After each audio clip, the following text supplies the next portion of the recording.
A major NYCHA redevelopment project in Manhattan is getting back on track. A state appeals court has lifted a pause on the plan to rebuild the Fulton and Elliott-Chelsea houses. The NYCHA says it will now be able to resume outreach, resume lease signings and relocations at the Fulton and Chelsea addition buildings. The idea is to relocate those residents to other public housing so that this larger development can be built. The goal is to end up with more public housing and better public housing, but there will be some disruption along the way.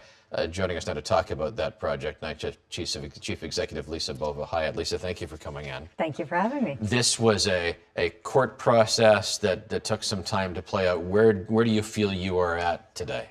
I feel like we are in a great position. We're moving forward. We're meeting with residents. As you know, what makes this project so wonderful is that not only are we going to replace the 2,056 apartments that currently exist, but we are also going to build mixed affordability, an additional 3,500 apartments. 1,000 of those will be affordable.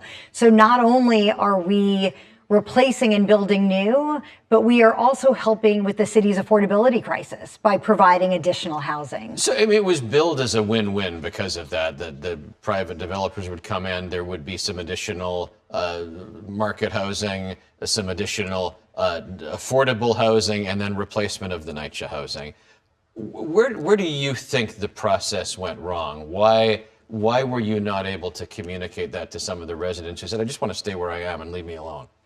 So I don't think the process went wrong. I think change is very hard for people.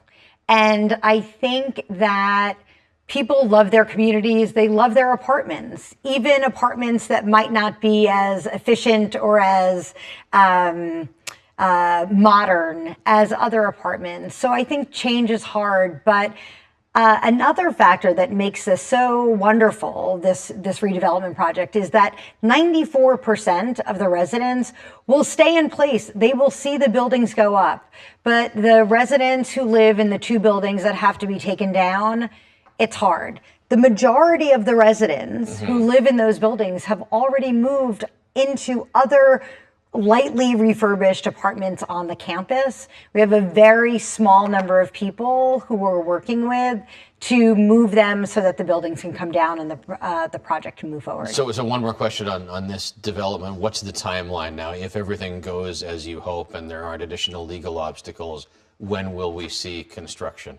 So we have to first close, which we're hoping will take place within the next couple of months. You know, these large redevelopment deals can take a little time, but I'm really hopeful that we'll see the buildings come down, the two buildings, and then construction can start in 2027. I want to get into a couple of other topics. This mayor has come in with so many pledges about housing and wanting to make sure that there is more affordable housing in the city.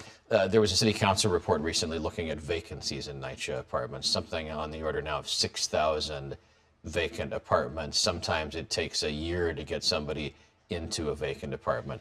That's not a big number in the scale of the total number of apartments needed in the city, but it's a big enough number that it could make a difference. Why does it take so long? I'm happy to tell you.